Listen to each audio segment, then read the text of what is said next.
Okay, let's turn on the time machine. This time we'll turn the dial back to the year 1844. Where is it? Right there. And we'll turn it on, go back through past.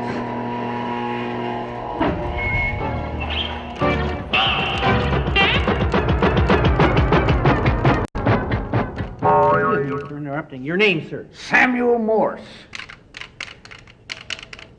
I'm an inventor.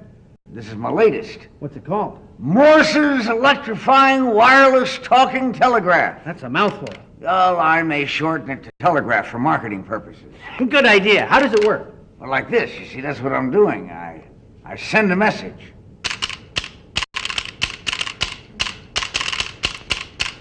See, it's a suit. I'm getting something back. This is the first time anyone ever answered. What's it say? T-A-P. T-A-P. Must be some kind of code, Mr. Morse. What is it? Tap, tap, tap.